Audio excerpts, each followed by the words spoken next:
Prva dama slovenske obrambe, ministrica za obrambo, doktorica Ljubica Jelušič. Gospa ministrica, dovolite mi, da vas povabim k mikrofonu in seveda zaprosim za nagovor. Najlepša hvala za to prijazno povabilo. Gospe in gospodje, spoštovani gospod župan, dragi obiskovalci, dragi razstavljalci in predvsem seveda tudi spoštovani organizatorji tega pomembnega srečanja, 5. srečanja obrambe, varovanja, zaščite in reševanja, mednarodnega srečanja vseh tistih, ki se zavedate, kako pomembno je biti vedno pripravljen, dobro opremljen in dobro usposobljen za to, da pomagamo našim ljudem takrat, ko so v stiski.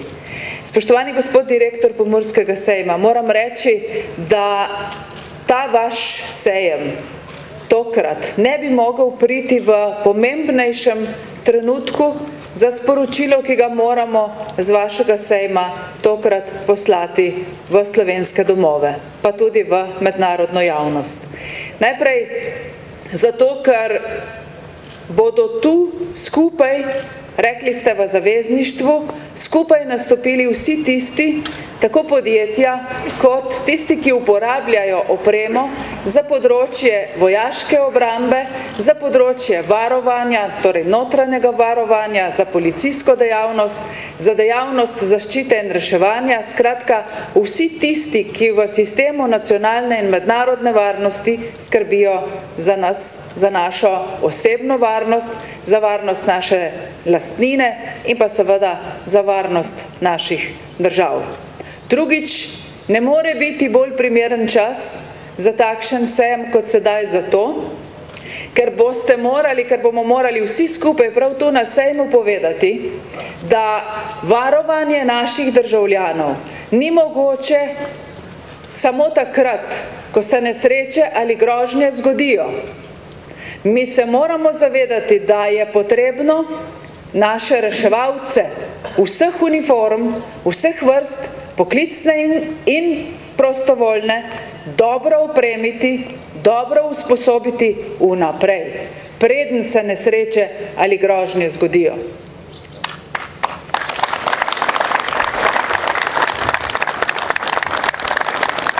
In zavedati se moramo, da je v primerih nesreč zelo pomembna takojšnja pomoč, občutek za solidarnost in tudi humanost.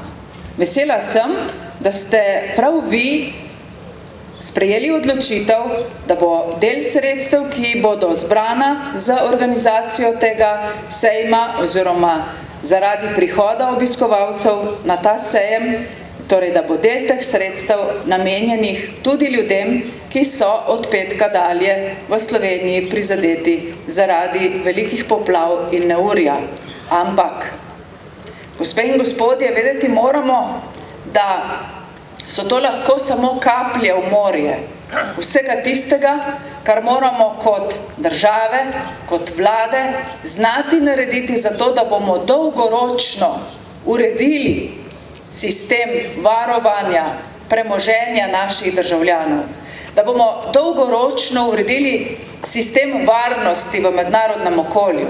Zato je pomembno sporočilo tega sejma, da seveda sposobni smo takoj priskočiti na pomoč.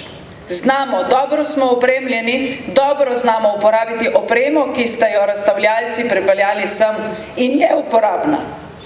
Toda potrebujemo tudi tiste, ki morajo znati vnaprej dobro načrtovati ureditev našega prostora in ureditev naših meddržavnih konfliktov tako, da bi bilo vse manj potrebe po tej opremi.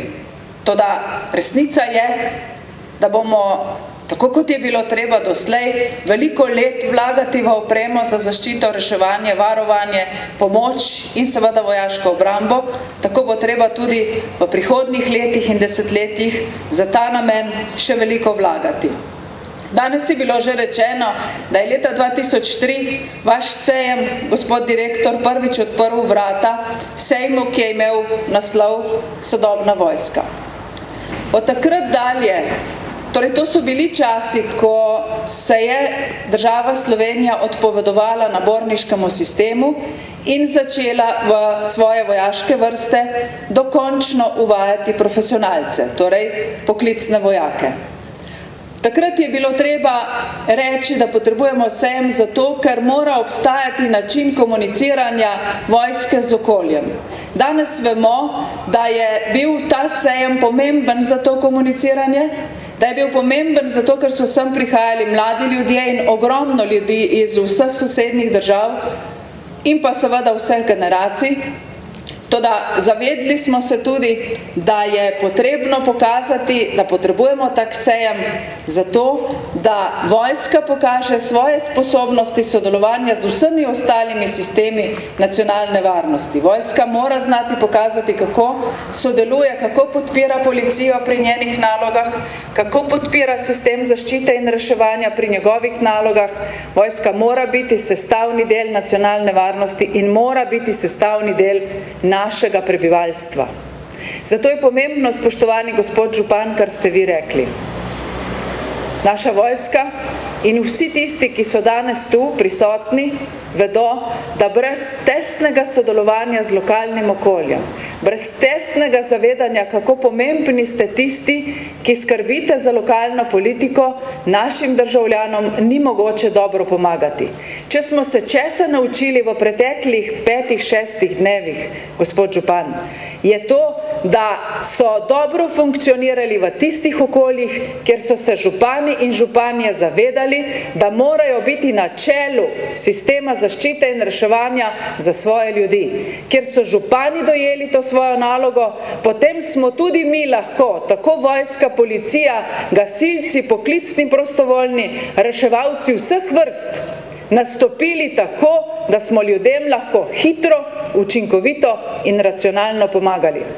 Kjer župani niso razumeli že v preteklosti tega sporočila, je prihajalo do anarhije, je prihajalo do iskanja pravih ukrepov, je prihajalo do uporov, do zoperstavljanja tudi na nekaterih mestih in do zaskrbljenosti, kje so vsi tisti, ki morajo priti na pomoč. Vsi so bili pripravljeni, vsi ti, ki ste danes tu zastopani, vsi so bili pripravljeni. Vsi so z veliko mero požrtvovalnosti čakali, da stopijo na pomoč svojim ljudem.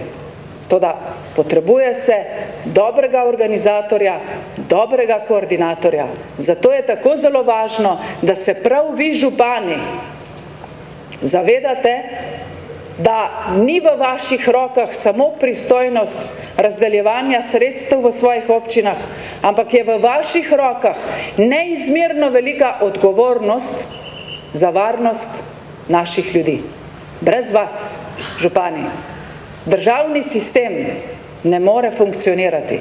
Zato vedite, da bomo tudi v prihodnje preko različnih sistemov razdeljevanja sredstev, bodi si preko primerne porabe ali kako drugače, vselej gledali prav vas, kako vi zmorete na lokalni ravni ta sredstva koristno uporabiti. Od spodaj na vzgor raste sistem zaščite in reševanja. In da je ta uspešen in ko je ta uspešen, takrat lahko tudi od zgoraj na vzdolj sistem zaščite in reševanja vojske, policije funkcionira tako, kot je treba. Sicer se ti dve poti, od spodaj na vzgor in od zgoraj na vzdolj, ne moreta srečati tako, kot bi bilo prav za naše ljudi.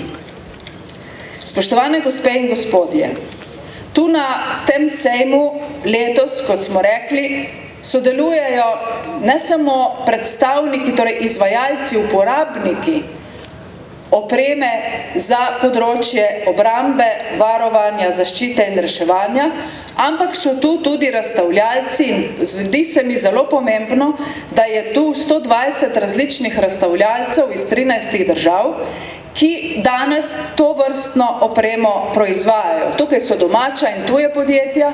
Pomembno je povedati, da smo ponosni na to, da slovenska podjetja držijo korak z tujimi podjetji, ki proizvajajo sredstva za zaščito, reševanje, pomoč, varovanje in pa seveda tudi za vojaško obrambo.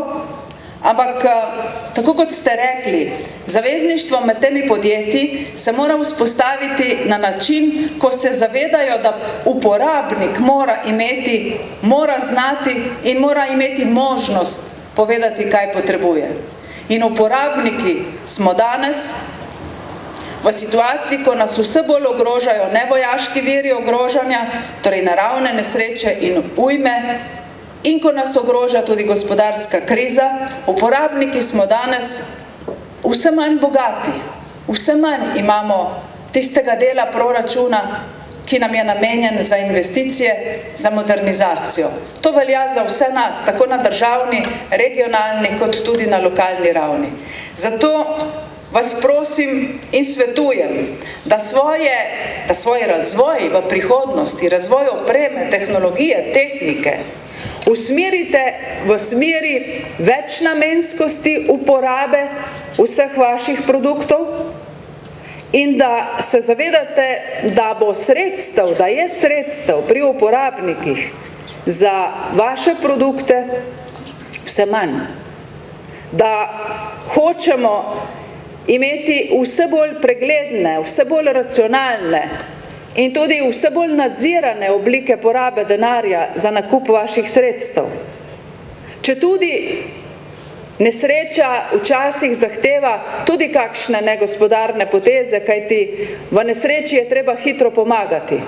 Ampak vedite, da smo v situaciji, ko ne moremo veliko investirati v varnost. To je težko reči danes, ko so ljudje ogroženi. Toda denarja za varnost je dejansko vse povsod, v mednarodnem okolju in tudi pri nas v Sloveniji vse manj. Gospe in gospodje, poskrbimo za to, da bo ta denar uporabljen čim bolj racionalno, čim bolj nadzorovano, čim bolj transparentno. Naj vsi vedo, naši državljani, naši davkoplačevalci, da smo znali sredstva, ki so nam bila skopo odmerjena, uporabiti na ustrezen način, čim bolj gospodarno in čim bolj uspešno. Naj vedo, da zvemo, kaj so varčevalni ukrepi. Toda kljub varčevanju znamo in zmoremo za veliko znanja, ki je pri vas, razstavljalci, ta denar usmeriti tja, ker ga najbolj potrebujemo.